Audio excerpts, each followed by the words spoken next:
The ash from institutional paper is different from wood ash. That took me a moment to understand. I was expecting something uniform, the grey powder you get from the fireplace, the light residue that moves when you breathe near it. But the ash in the metal washtub was heavier, denser on the bottom. It had a smell I'd never associated with burning before, something chemical underneath the organic smell, something that said this material had not simply been wood once. Paper, but not ordinary paper, certificate paper, the kind with embedded fibers and institutional watermarks and a weight that costs extra per ream. I stood on the porch in Jefferson, New Hampshire, in early October and looked at it for a long time. There were 4 documents: the Yale doctoral diploma, 1986, the Dartmouth full professor certificate, 1998, the Mellon Foundation Faculty Excellence Award, 2001, the Dean of Arts and Sciences appointment letter, 2017. I chose those 4 specifically, not the curriculum vitae, not the 41 years of tenure letters I'd written for other people, just those 4. I know the literature on this, the psychology of credentialing, the way institutional documents become proxies for identity over time, the scholarship on symbolic action as a mode of self-adjudication. I've assigned essays on it in graduate seminars. It didn't help. The ash is just ash. The 4 pieces of paper that were supposed to be me are now 3 inches of settled residue in a washtub on a farmhouse porch. And I'm still here, same as I was before I lit the match, trying to answer a question someone asked me in a corridor in February. When was the last time you read something that frightened you, Professor Finch? Yusuf Abubakar, 42, assistant professor of medieval history. He said it quietly, not confrontationally. He said it the way you say something to someone you've decided, privately, to be honest with. He used the old title, not dean, professor. I hadn't thought about the difference until he made it. He kept walking. I stopped. I'm 67 years old. I was the Dean of Arts and Sciences at Dartmouth College for 9 years. Before that, I was a professor of comparative literature at Dartmouth for 28 years. Before that, I completed a doctoral dissertation at Yale under Nathan Bellows. Nathan Bellows, 86, who died in March 2021 and who I never thanked properly. On the politics of translation in Borges, which I defended in May 1986 and which was, looking back from here, the last time I wrote something that frightened me. I've been in Jefferson since July, renting a farmhouse on a dirt road off Route 2. White clapboard, 1924. The Israel River is audible from the porch. It runs whether or not Dartmouth exists. It doesn't know what a tenure committee is. I've thought about that more than is probably worth reporting. My wife Patricia is 64. We didn't separate. She calls on Tuesdays and Thursdays. The calls are warm and direct. She's a clinical psychologist. She's spent 30 years asking people the right questions. She knows when not to ask them. Daniel is 38, structural engineer in Providence. Miriam is 35, works in publishing in Portland. She sent a book to Jefferson in August, a novel from a small press, no note, just the book. I read it in 3 days. I haven't told her I thought it was extraordinary. Every draft sounds like a tenure letter. I cannot seem to write to my own daughter about a book without producing an academic appraisal. I want to be accurate about the Faculty Senate hearing, because I've been over it enough times now that I'm not always sure which parts are memory and which parts are the story I've assembled from memory. February 17, 2026. I was presiding. The Faculty Affairs Committee had prepared the formal denial letter for Yusuf Abubakar's tenure review. 6 years of teaching, 2 books, a strong external review, and a denial. The committee's language was precise. Insufficient transformative contribution to the field. A record reflecting competent execution, but lacking the intellectual courage to propose a genuinely revisionary framework. I had read those phrases before the hearing. I had approved the letter's form and language before the hearing, and when I read them aloud in the room, they arrived differently than they had on the page. I stopped in the middle of a sentence. Not dramatically, not for long, 3 seconds, maybe 4, but I stopped because I had just heard myself described.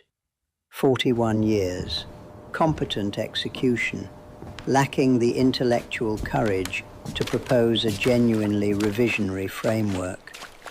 There was not a single paper, a single argument I had put into the world that could not have been written by someone else with access to the same sources. I had been, for 41 years, a very good reader of other people's ideas, an excellent administrator of other people's intellectual courage. I looked at Abubakar across the committee table. He was looking at the document in front of him. I finished reading the letter. The first-year student was named Chloe Vance, September 1996. She wanted to enroll in a graduate seminar on the ethics of literary translation. I explained that the seminar had prerequisites she hadn't completed, 2 foundational courses in comparative literary theory. She looked at me with the specific clarity of a 19-year-old who is still capable of asking the actual question, and said, "What if I'm already ready?"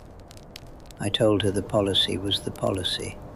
In 1998, I wrote the prerequisites for the English and Comparative Literature major at Dartmouth.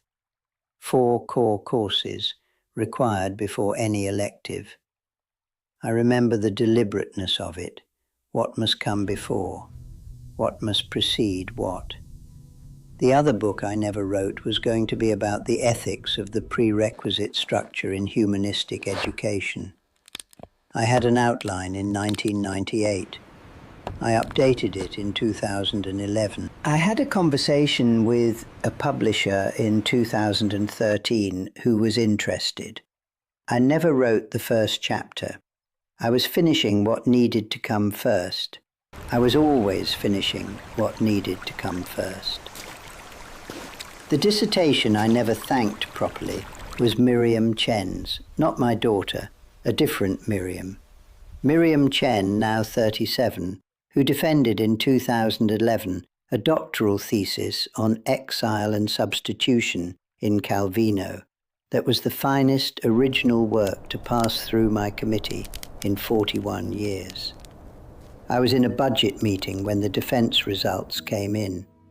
I had my assistant deliver the approval to the committee room. I never shook her hand.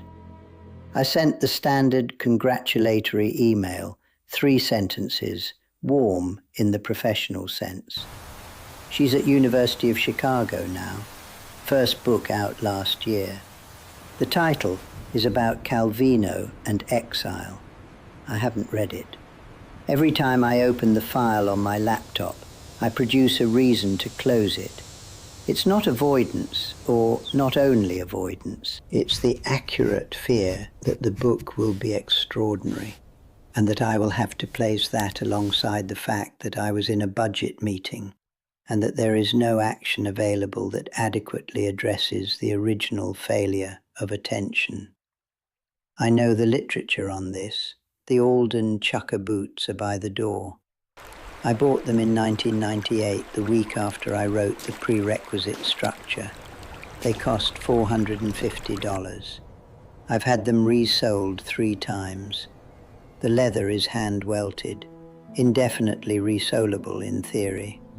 They look completely wrong here.